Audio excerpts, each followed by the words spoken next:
Soyez toujours dans la joie du Seigneur. Je le redis, soyez dans la joie, le Seigneur est proche. Au nom du Père et du Fils et du Saint-Esprit, Amen. Le Seigneur soit avec vous. Et avec votre esprit. Nous sommes déjà, chers frères et sœurs, au 3e dimanche du temps de l'Avent, le dimanche de la joie. Soyez dans l'allégresse, nous dit le Seigneur. Avant de commencer la célébration de ces mystères, reconnaissons que nous avons péché. Je confesse à Dieu Tout-Puissant, je reconnais devant mes frères que j'ai péché en pensée, en parole, par action et par omission. Oui, j'ai vraiment péché. C'est pourquoi je supplie la Vierge Marie, les anges et tous les saints, et vous aussi, mes frères, de prier pour moi, le Seigneur notre Dieu. Que Dieu Tout-Puissant nous fasse miséricorde, qu'il nous pardonne nos péchés et nous conduise à la vie éternelle. Amen. Seigneur, prends pitié. Seigneur, prends pitié. Ô Christ, prends pitié. Ô Christ, prends pitié. Seigneur, prends pitié. Seigneur, prends pitié. Prions le Seigneur. Tu le vois, Seigneur Dieu, ton peuple attend avec foi la fête de la naissance de ton Fils. Nous t'en prions. Accorde-nous de parvenir au bonheur d'un tel salut et de le célébrer solennellement avec une joie toujours nouvelle. Par Jésus-Christ, ton Fils, notre Seigneur, qui vit et règne avec toi dans l'unité du Saint-Esprit, Dieu pour les siècles des siècles. Amen. Lecture du livre du prophète Isaïe. Le désert est la terre de la soif, qu'ils se réjouissent. Le pays aride, qu'ils exultent et fleurissent comme la rose, qu'ils se couvrent de fleurs des champs, qu'ils exultent et crient de joie. La gloire du Liban lui est donnée, la splendeur du Carmel et du Saron. On verra la gloire du Seigneur, la splendeur de notre Dieu. Fortifiez les mains défaillantes, affermissez les genoux qui fléchissent, dites aux gens qui s'affolent. Soyez forts, ne craignez pas, voici votre Dieu. C'est la vengeance qui vient, la revanche du Seigneur. Il vient lui-même et va vous sauver. Alors se dessilleront les yeux des aveugles et s'ouvriront les oreilles des sourds. Alors le boiteux bondira comme un cerf et la bouche du muet criera de joie. Ceux qu'a libérés le Seigneur reviennent, ils entrent dans Sion avec des cris de fête, couronnés de l'éternelle joie. Allégresse et joie les rejoindront, douleur et plainte s'enfuient. Parole du Seigneur. Nous rendons grâce à Dieu. Viens Seigneur et sauve-nous. Viens Seigneur et sauve-nous. Le Seigneur fait justice aux opprimés, aux affamés il donne le pain, le Seigneur délie les enchaînés. Viens Seigneur et sauve-nous. Le Seigneur ouvre les yeux des aveugles, le Seigneur redresse les accablés, le Seigneur aime les justes. Viens Seigneur et sauve-nous. Le Seigneur protège l'étranger, il soutient la veuve et l'orphelin. D'âge en âge, le Seigneur régnera. Viens Seigneur et sauve-nous.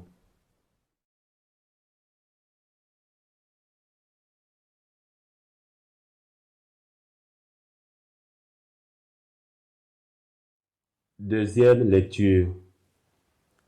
Lecture de la lettre de Saint Jacques. Frères, en attendant la venue du Seigneur, prenez patience. Voyez le cultivateur, il attend les fruits précieux de la terre avec patience, jusqu'à ce qu'il ait fait la récolte précoce et la récolte tardive. Prenez patience, vous aussi et tenez ferme, car la venue du Seigneur est proche. Frères, ne gémissez pas les uns contre les autres, ainsi vous ne serez pas jugés. Voyez, Le juge est à notre porte. Frères, prenez pour modèle d'endurance et de patience les prophètes qui ont parlé au nom du Seigneur. Parole du Seigneur. Nous rendons grâce à Dieu. Alléluia, Alléluia, Alléluia. L'Esprit du Seigneur est sur moi. Il m'a envoyé porter la bonne nouvelle aux pauvres. Alléluia, Alléluia, Alléluia.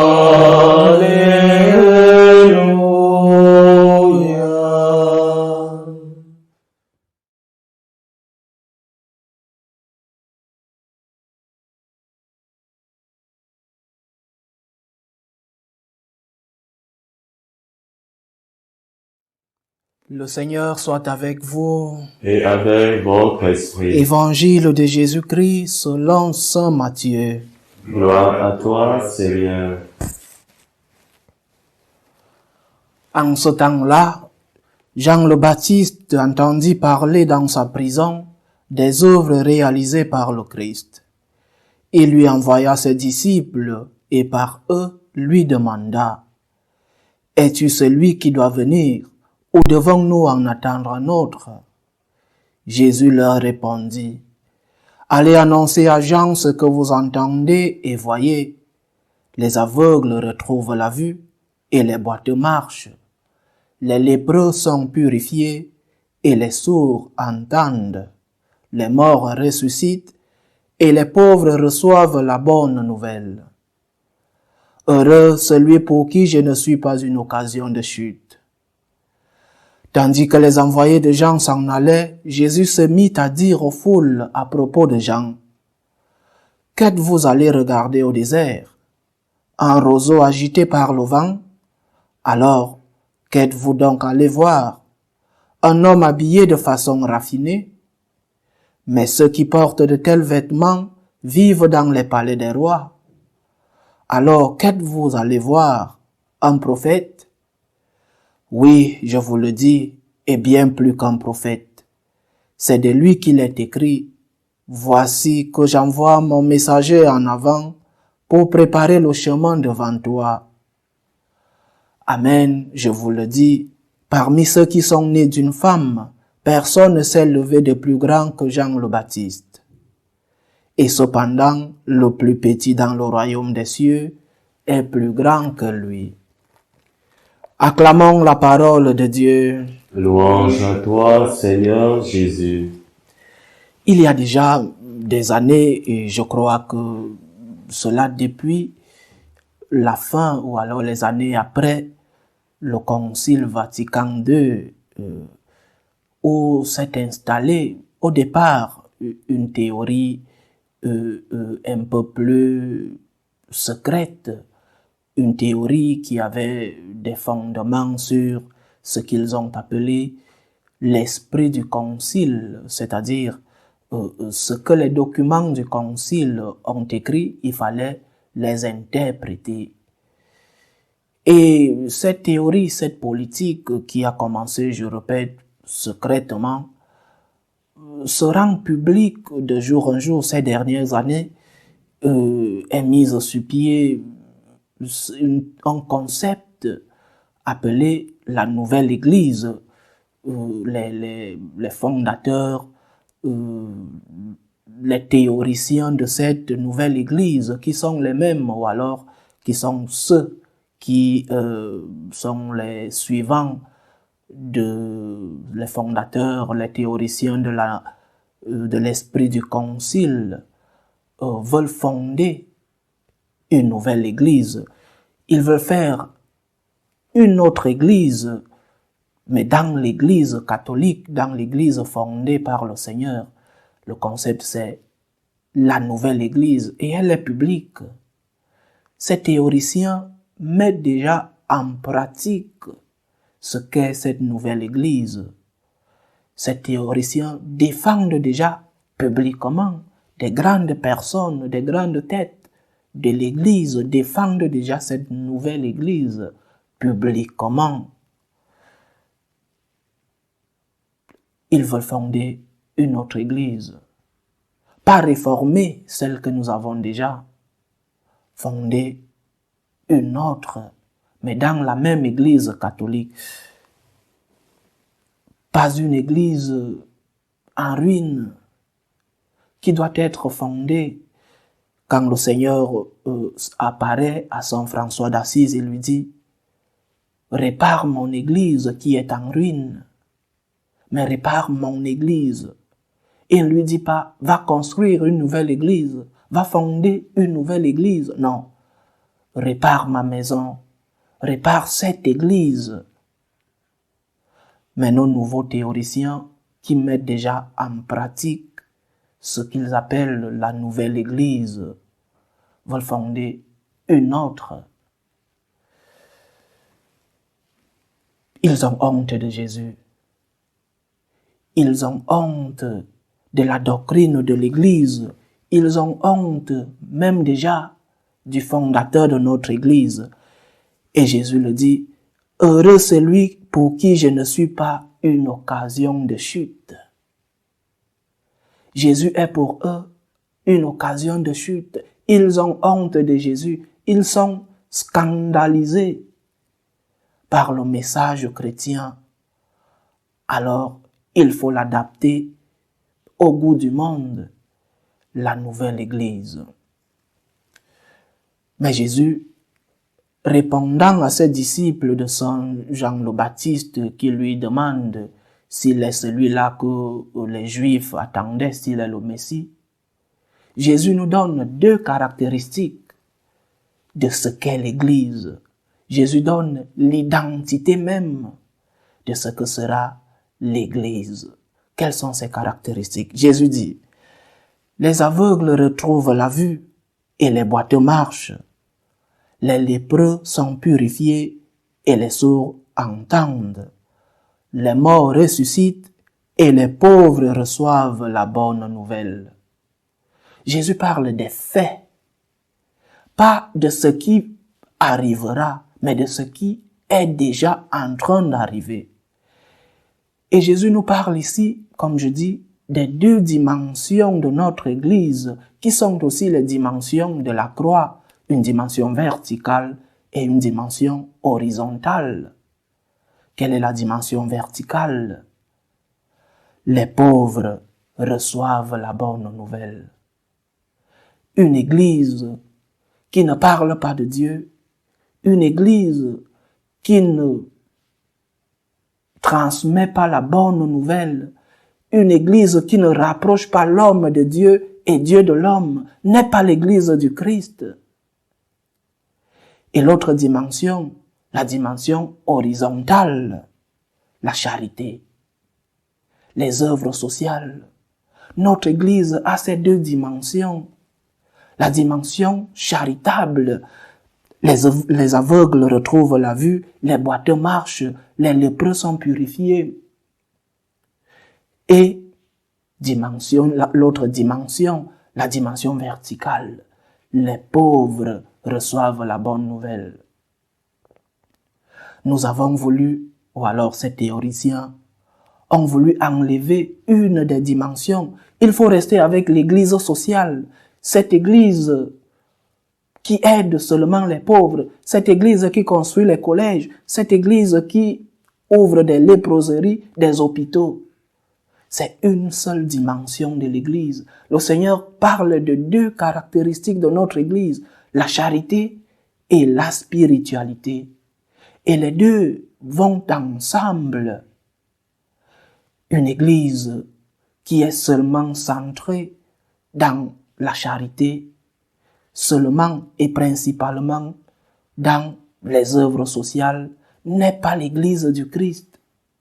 Et de l'autre côté, une Église qui est là seulement pour transmettre la nouvelle, n'est pas l'Église fondée par notre Seigneur. L'histoire des saints nous rappelle ces deux dimensions. Je ne vais pas commencer à citer les milliers de saints de notre Église, mais les plus connus. Saint François d'Assise, dans sa mission d'évangélisation, dans sa mission de réparer l'Église, a utilisé ces deux dimensions. Il annonçait la bonne nouvelle, évangélisation, spiritualité. Mais aussi, il prenait soin des lépreux d'Assise, charité. Il donnait à manger aux pauvres.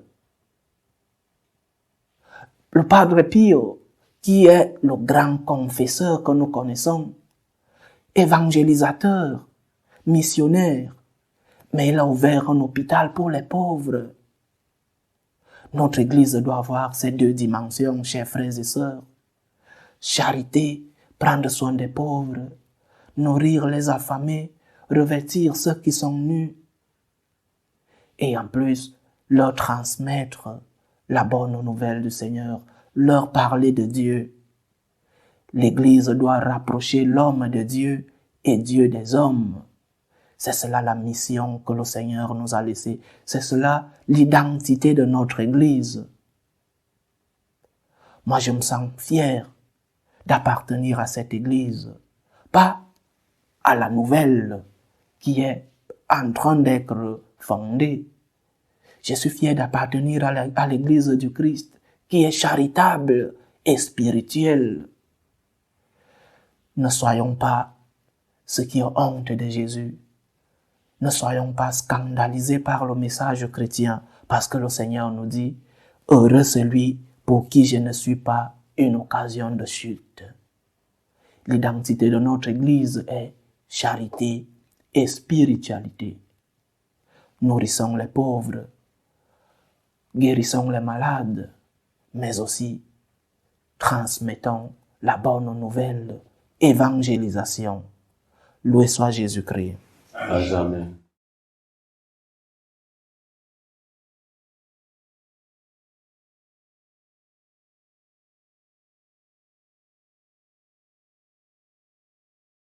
Professons ensemble notre foi. Je crois en un seul Dieu, le Père Tout-Puissant, Créateur du ciel et de la terre, de l'univers visible et invisible. Je crois en un seul Seigneur Jésus-Christ, le Fils unique de Dieu, né du Père avant tous les siècles. Il est Dieu, né de Dieu, lumière, né de la lumière, vrai Dieu, né du vrai Dieu, engendré, non pas créé, consubstantiel au Père, et par lui tout a été fait. Pour nous les hommes et pour notre salut, il descendit du ciel. Par l'Esprit Saint, il a pris chair de la Vierge Marie et s'est fait homme. Crucifié pour nous sous Ponce Pilate, il souffrit sa passion et fut mis au tombeau. Il ressuscita le troisième jour, conformément aux Écritures, et il monta au ciel. Il est assis à la droite du Père. Il reviendra dans la gloire pour juger les vivants et les morts, et son règne n'aura pas de fin.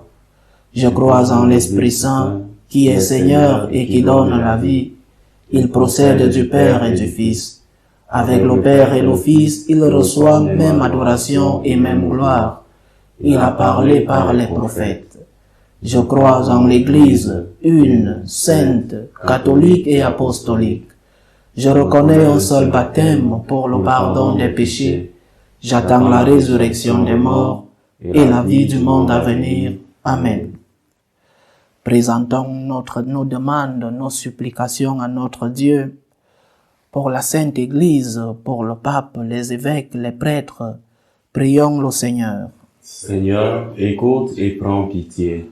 Pour tous les chrétiens persécutés à cause de leur foi, prions le Seigneur. Seigneur, écoute et prends pitié. Prions pour les malades, pour tous ceux-là qui nous demandent des prières, prions le Seigneur. Seigneur, écoute et prends pitié. Pour le repos de l'âme des fidèles dont nous célébrons cette Eucharistie, implorons le juge de tout être humain, prions le Seigneur. Seigneur, écoute et prends pitié. Pour nous tous qui supplions avec foi et demandons la miséricorde du Seigneur, implorons le pardon de celui qui nous sauve. Seigneur, Prions le Seigneur. Seigneur, écoute et prends pitié. Dieu éternel et tout-puissant, Toi qui sauves tous les hommes et ne veux en perdre aucun, exauce les prières de ton peuple. Fais que les événements du monde se déroulent pour nous dans la paix selon ton dessein, et que ton Église connaisse la joie de te servir sans inquiétude. Par Jésus-Christ, ton Fils, notre Seigneur, qui vit et règne avec toi dans l'unité du Saint-Esprit, Dieu pour les siècles des siècles. Amen.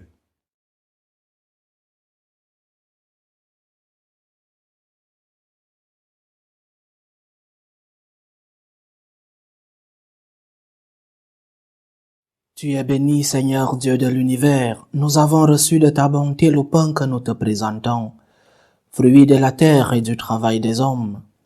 Il deviendra pour nous le pain de la vie. Béni soit Dieu, maintenant et toujours. Tu es béni, Seigneur Dieu de l'univers. Nous avons reçu de ta bonté le vin que nous te présentons, fruit de la vigne et du travail des hommes.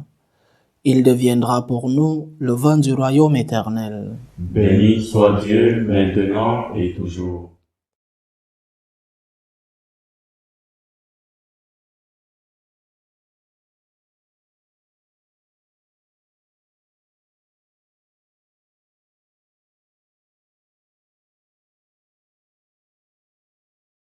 Prions ensemble, chers frères et sœurs, au moment d'offrir le sacrifice de toute l'Église. Pour la gloire de Dieu et le salut du monde. Nous t'en prions, Seigneur, accorde-nous de t'offrir toujours ce sacrifice d'un cœur généreux, qu'il réalise le mystère sacré que tu as institué et opère en nous ton salut avec puissance. Par Jésus-Christ, ton Fils, notre Seigneur, qui vit et règne avec toi dans l'unité du Saint-Esprit, Dieu pour les siècles des siècles. Amen. Le Seigneur soit avec vous. Et avec votre esprit. Élevons notre cœur. Nous le tournons vers le Seigneur. Rendons grâce au Seigneur notre Dieu. Cela est juste et bon. Vraiment, il est juste et bon pour ta gloire et notre salut, de t'offrir notre action de grâce toujours et en tout lieu. Seigneur, Père très saint, Dieu éternel et tout-puissant, par le Christ notre Seigneur. Car il est déjà venu en assumant l'humble condition de notre chair, pour accomplir l'éternel dessein de son amour et nous ouvrir à jamais le chemin du salut. Il viendra de nouveau revêtu de sa gloire, afin que nous possédions dans la pleine lumière les biens que tu nous as promis et que nous attendons en veillant dans la foi. C'est pourquoi, avec les anges et les archanges, avec les puissances d'en haut et tous les esprits bienheureux, nous chantons l'hymne de ta gloire, et sans fin, nous proclamons. Saint, Saint, Saint, le Seigneur Dieu de l'univers, le ciel et la terre sont remplis de ta gloire. Hosanna au plus haut des cieux. Béni soit celui qui vient au nom du Seigneur. Hosanna au plus haut des cieux. Toi qui es vraiment saint, toi qui es la source de toute sainteté, Dieu notre Père, nous voici rassemblés devant toi et dans la communion de toute l'Église. Nous célébrons le jour où le Christ est ressuscité d'entre les morts, par lui que tu as élevé à ta droite. Nous te supplions. Sanctifie ces offrandes en répandant sur elles ton esprit, qu'elles deviennent pour nous le corps et le sang de Jésus le Christ, notre Seigneur. Au moment d'être livré et d'entrer librement dans sa passion, il prit le pain. Il rendit grâce, il le rompit et le donna à ses disciples en disant: Prenez et mangez-en tous, ceci est mon corps livré pour vous.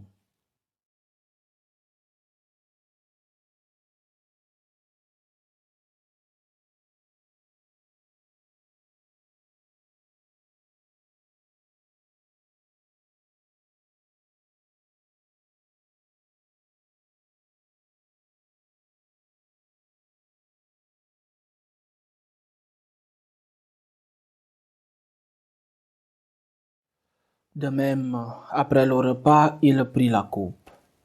De nouveau, il rendit grâce et la donna à ses disciples en disant: Prenez et buvez-en tous, car ceci est la coupe de mon sang, le sang de l'alliance nouvelle et éternelle, qui sera versé pour vous et pour la multitude en rémission des péchés. Vous ferez cela en mémoire de moi.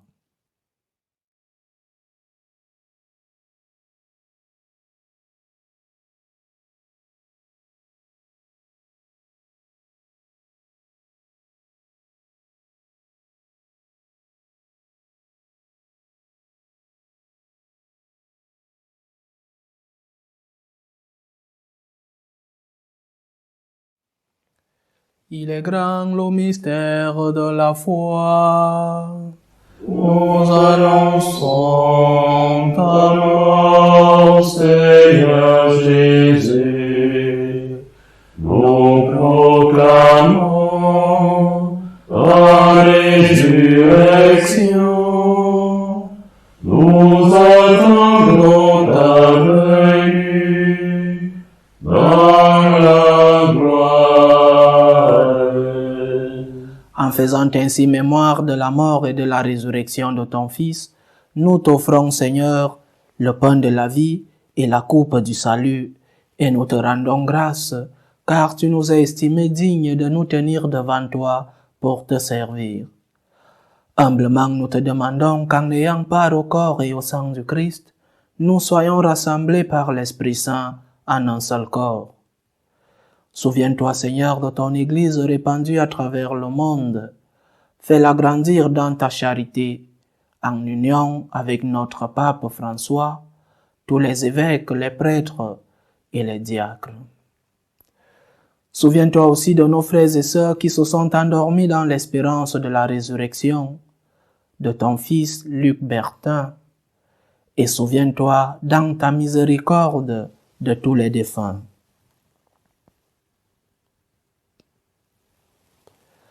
Accueille-les dans la lumière de ton visage.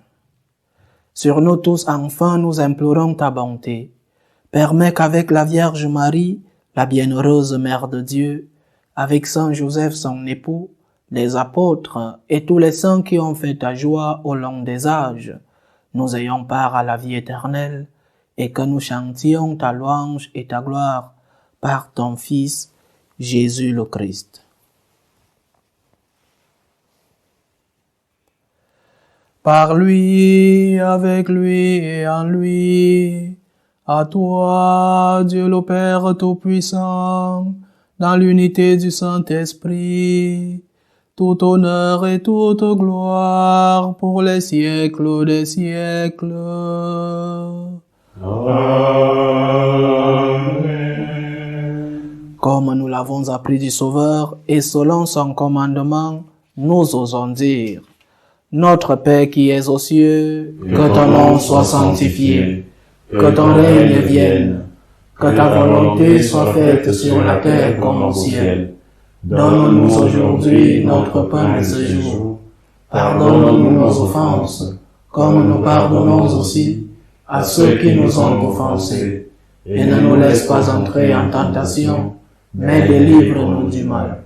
Délivre-nous de tout mal, Seigneur, et donne la paix à notre temps.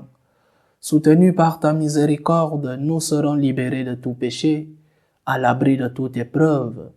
Nous qui attendons que se réalise cette bienheureuse espérance, l'avènement de Jésus-Christ, notre Sauveur.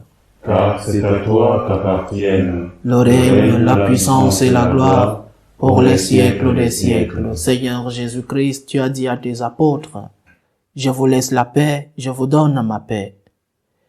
Ne regarde pas nos péchés, mais la foi de ton Église. Pour que ta volonté s'accomplisse, donne-lui toujours cette paix et conduis-la vers l'unité parfaite. Toi qui vis et règnes pour les siècles des siècles. Amen. Que la paix du Seigneur soit toujours avec vous. Et avec votre esprit. Dans la charité du Christ, donnez-vous la paix. Agneau de Dieu, qui enlève les péchés du monde, prends pitié de nous. Agneau de Dieu, qui enlève les péchés du monde, prends pitié de nous. Agneau de Dieu, qui enlève les péchés du monde, donne-nous la paix.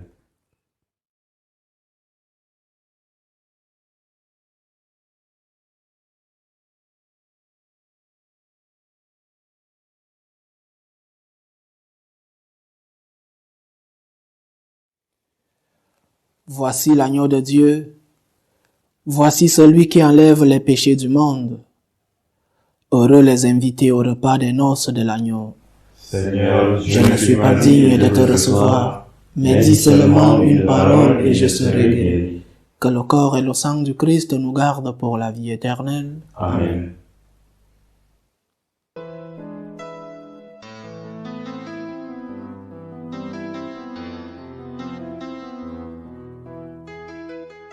Communion spirituelle. Mon Jésus, je crois en votre présence dans le très saint sacrement. Je vous aime plus que toute chose, et je désire que vous veniez dans mon âme. Je ne puis maintenant vous recevoir sacramentellement dans mon cœur. Venez-y au moins spirituellement.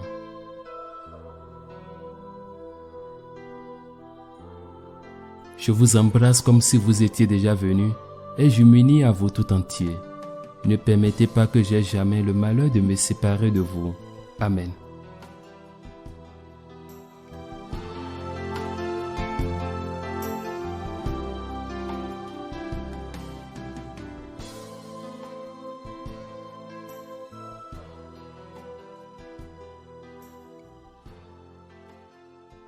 Achevons notre prière. Nous implorons, Seigneur, ta bonté, que ce réconfort divin nous délivre de nos penchants mauvais et nous prépare aux fêtes qui approchent.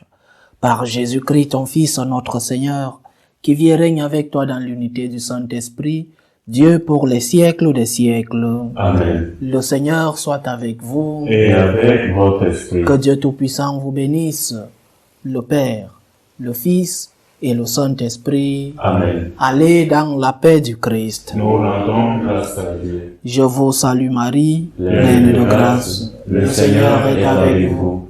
Vous êtes bénie entre toutes les femmes, et Jésus, le fruit de vos entrailles, est béni.